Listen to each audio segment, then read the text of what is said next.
Hello everyone, welcome to my new blog. তো সবাইকে good morning. আর এখন আমি সকালবেলা উঠেই আগে এসেছি রান্নাঘরে, কারণ রান্নাঘরে অনেক কাজ আছে। অনেক কাজ বলতে বেশি কিছু না, এই যে মাছ কাটাটাই একটু বেশি ইম্পর্টেন্ট আর কি। কেননা এই কদিন ধরে মাছটা আনা ছিল আর মাছটা কাটাই হচ্ছিল না, পুরো ফ্রিজে ছিল। আর মাছটা তো পুরো সেই বরফের মতো হয়ে গেছে, দেখো বরফের জলও বেরিয়েছে। আর এখানে এই মাছটা আছে যেটা কিনা এখনও বরফই ছাড়ায়নি। তো জানি না কখন কি বরফ ছাড়বে আর কখন কাটবো। আর এখানে রান্না কি হবে সেটাও জানি না। কালকে একটুখানি পেঁয়াজ কেটেছিলাম রাত্রেবেলা, যেটা কিনা আলু ভাজাতে দেবো বলে সে আমি ভুলে গেছিলাম। আর এখানে দুধ সকালবেলা গরম করা হয়েছিল, চা করেছিল, আর সবটা এখানে রয়ে গেছে আর কি। তো এখন রান্না হবে। আমি তো আগে দেখি এক এক করে করবো, কেননা ওখানে যেহেতু ভাতটা বসিয়ে দেবো। আর এখানে লাউ চিংড়ি হবে, আর দেখি আর কি রান্না হবে কোনো ঠিক নেই। তো আপাতত এই সবজিটা কেটে নিই, আর ততক্ষণে মাছগুলো বরফ ছেড়ে যাক। আর দেখি ফ্রিজ থেকেও যদি কিছু বার করার থাকে তো বার করবো, ঠিক আছে। সকালবেলা কাজ বলতে আমি ঘরে বিছানাটা সেরকমভাবে তুলিনি, কিছু টুকটাক কিছু গোছগাছ করছিলাম করে। আর সকালবেলা উঠেছি জাস্ট ঘন্টা দুয়েক হবে হয়তো। তো ওখানে বসেছিলাম কিছুক্ষণ, তারপরে গিয়ে টুকটাক এটা ওটা করছিলাম ঘরের মধ্যেই। তো সেগুলো আর ভিডিও করিনি। আর এখানে ডাইরেক্ট এখানে এসে রান্নাঘরে এসে ভিডিওটা আমি শুরু করলাম। তো এই মাছটাকে সেই গাংমৌটি মাছ না কি একটা মাছ বলে, তো যেটা কিনা 2-3 দিন হয়ে গেছে, ঠিক আছে, আনা হয়েছে। তো ডিপ ফ্রিজে ছিল, ঠিক আছে। তো পুরো একদম বরফ হয়ে রয়েছে। তো মাছগুলো কাটবো, মাছ তো বরফ ছাড়েনি প্রথম কথা। আর দ্বিতীয় কথা হচ্ছে মাছগুলো তো একদম পুরো ঠান্ডা হয়ে রয়েছে। তো জানি না কখন মানে কাটবো কী করে, পুরো হাত তো অবশ হয়ে যাবে। লাউটা কেটে নিয়েছি, লাউটা কেটে নিয়ে আর আমি তখন হাত সেঁকছি এখানে। লাউটা কেটে নিয়ে এখানে লাউয়ের খোসাটাও আমি করে দিয়েছি, দিয়ে মানে ভাজার জন্য কেটেছি। এটা এখানে ভাজাটা বসিয়ে দিয়েছি। আর এখানে লাউটা একটু ভাবিয়ে নেবো, মানে সেদ্ধ করে নেবো। তো সেটার জন্য এখানে বসিয়ে দিয়েছি। আসলে কী বলতো, আমার এখনও মাছ কাটা হয়নি, যেহেতু চিংড়ি মাছ দিয়ে হবে যেটা বললাম। তো তার জন্য মাছটা এখনও কাটা হয়নি। তো ওটা সেদ্ধ হয়ে গেলে একটু ভালো হয়, ততক্ষণে আমি চিংড়ি মাছটা কেটে নিতে পারবো। আর এখানে কয়েকটা শিম আর মূলা আর আলু আলু না, উচ্ছে ভাতে দেবো। তো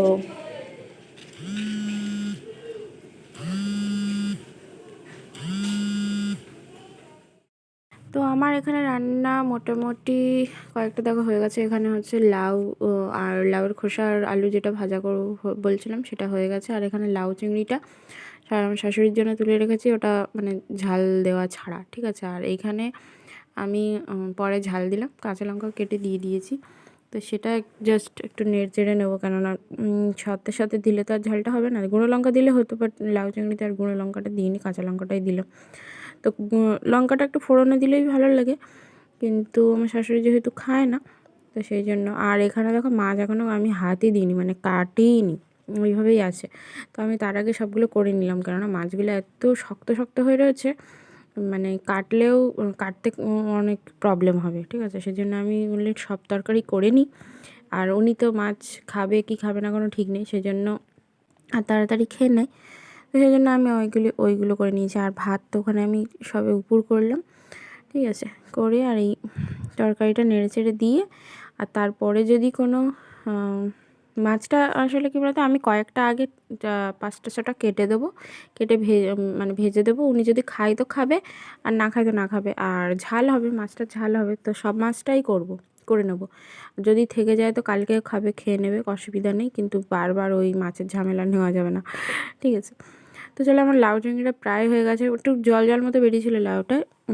তো আমি জল ঝরিয়ে নিয়েছিলাম, যেটা ভাবিয়ে নিয়েছিলাম, তো জল ঝরিয়ে নিয়েছিলাম। তারপরে দেখলাম হালকা একটু জল জল মতো রয়ে গেছে, তো সেটা আর কি করে নিচ্ছি। তো আর তার মধ্যে আমি একটু মাছটা থাক, আর তার মধ্যে আমি কয়েকটা বাসন একটু মেজে নিই, কারণ আর কি বেসিনের মধ্যে না অনেক বাসন জমে গেছে, ঠিক আছে। তো আমি ওই জন্য কিছুটা পরিষ্কার করে নিচ্ছি।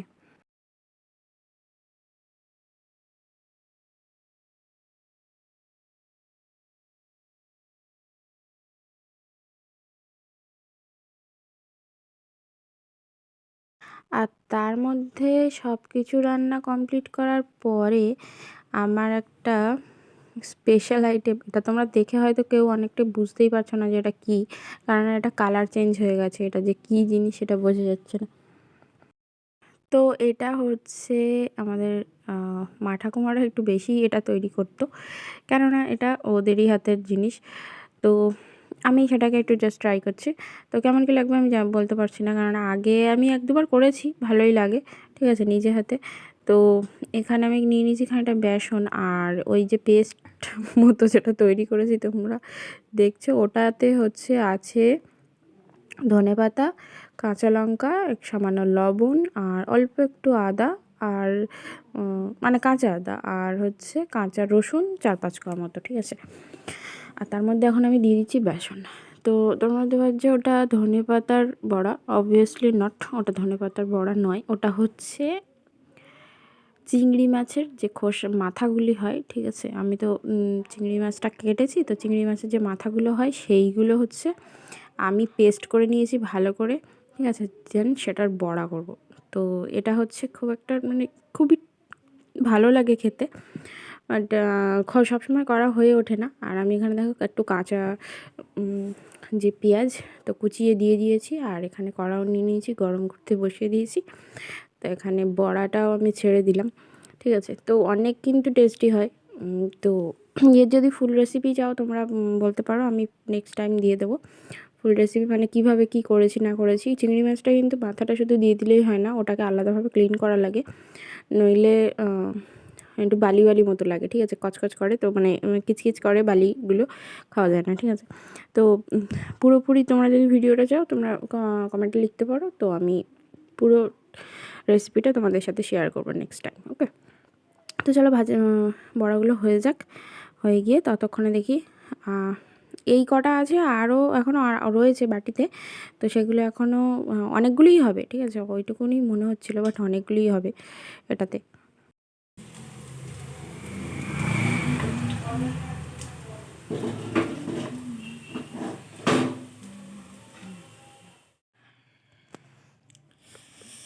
সো খাওয়া স্নান দান কমপ্লিট, রান্না বান্না কমপ্লিট করে, স্নান কমপ্লিট করে, খাওয়া কমপ্লিট করে, দেন সোজা কম্বলের ভিতরে ঢুকলো, মানে এখন ঢুকবো আর কি, এখনো ঢুকিনি। মানে আজকে তো আমার যা ঠান্ডা লাগছে কি বলবো, আর ঠান্ডা লাগারও কারণ আছে। প্রথম কথা, অতিরিক্ত জল ঘাটেছি, ঠিক আছে। আর দ্বিতীয় কথা, অতগুলো মাছ, চিংড়ি মাছ বলো বা এদিকে তোমার ওটাকে কী বলে, কাংমৌটি আই থিঙ্ক, তো ওই মাছ ফ্রিজের মধ্যে ছিল, ঠিক আছে। তো ফ্রিজের মধ্যে ডিপ ফ্রিজে ছিল পুরো একদম বরফ, সেই মাছ বের করে কাটা, মানে বুঝতে পারছো, এক একটা বরফ নিয়ে নিয়ে যেন আমি, বরফের টুকরো নিয়ে নিয়ে যেন আমি কাজ করছিলাম, মানে আমার মানে এমনি ফিল হচ্ছিল, ঠিক আছে। আমি তো এখন নিজের হাত নিজের মানে গায়ে দিতেই ভয় লাগছে, মানে এত ঠান্ডা হয়ে রয়েছে হাতগুলো। তো যাই হোক, এখন 3:30 মতো বাজে, আমার মোটামুটি সব কাজ কমপ্লিট করে আর এখন এই এসছি, শোবো একটু। আর রাতে অনেক লেট করে শুয়েছিলাম, ইনস্টাতে লাইভে বক বক করছিল, ঠিক আছে, অন্য একজনের লাইভ ছিল, সেখানে আমার একটা ফ্রেন্ড, তো ওখানে বক বক করছিলাম, করতে করতে অনেক সেই 1:30-2টোর দিকে শুয়েছি। তো শুলে পরে এখন এই ঘুমও হয়নি, সকাল সকাল ঘুম ভেঙে গিয়েছিল।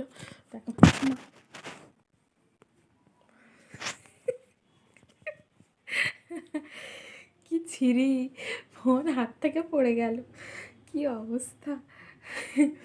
যাকগে, যেটা বলছিলাম, তো এখন একটু শোবো, আমার অলরেডি হাই ওঠা শুরু হয়ে গেছে, তো এখন একটু শোবো, শুয়ে অল্প একটুখানিও খেয়েছি একদম এইটুকু ভাত নিয়েছি, নিয়ে আর খেয়েছি।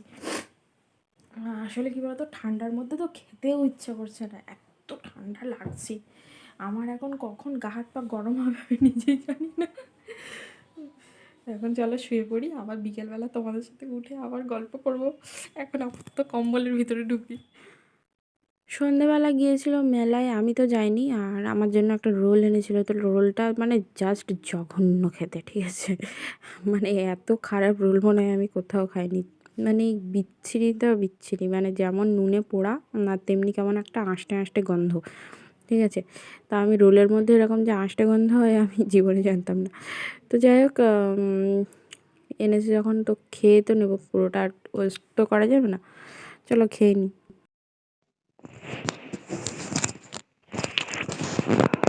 এখন বাজছে রাত 1:30, 1:38 হয়েছে। আর আমি লাইট অফ করে শুয়ে পড়েছিলাম। তো ব্যাপারটা হচ্ছে এটাই যে দুপুরবেলা আমি তো ঘুমিয়ে পড়লাম, দেন তারপরে উঠলাম, উঠে সন্ধ্যেবেলা রোল টোল খেলাম, খেয়ে তারপরে ইনস্টাতে লাইভে ছিলাম, ঠিক আছে। তো লাইভ থেকে বেরিয়ে তারপরে ফোনে কথা বলতে বলতে আমি ঘুমিয়ে পড়েছি। আর আমার ঘুম ভেঙেছে একটু আগে। আর ঘুম ভাঙলে পরে আমার হঠাৎ করে মনে পড়লো যে আমি তো ভিডিওটা শেষই করিনি।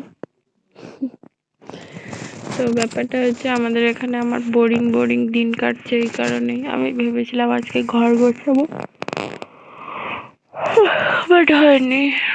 হবে কি করে, আমি তো 3টের সময় ঘুম থেকে 3:30 সময় তো ঘুমাতে গেছি, 3টের সময় 2:30টার সময় স্নান করলাম, 3টের দিকে 3টে 3:30টার দিকে ঘুমাতে গেলাম দুপুরবেলা। তো হবে কি করে, হবে না। তো দেখি কালকে অত কাজ নেই, কালকে রান্না বান্নারও অত ঝামেলা নেই। আর আমাদের এখানে না মেলা শুরু হয়েছে, আর আমি দেখো ওখানে ঘরে শুয়ে শুয়ে কি করছি ভগবানই জানে। যাকে মেলায় যাওয়ার ইচ্ছা আছে, দেখা যাক আমার বরটা আসুক, তারপরে যাওয়া যায় কি। আর রাত্রেবেলা শুয়ে শুয়ে এখন আমি কার সাথে কি করছি ভগবান জানে। কি যে করছি তারই কোনো ঠিক নেই। চলো আজকের মতো ভ্লগটা এখানে শেষ করি। হ্যাঁ, আমার তো ঢুলু ঢুলু চোখ, আর কি হবে। আজকের ব্লগটা না অনেকটা বেশি হয়তো বোরিং হয়ে গেল, তোমাদের ভালো নাও লাগতে পারে। চলো গুড নাইট, কালকে আবার দেখা হচ্ছে, টাটা।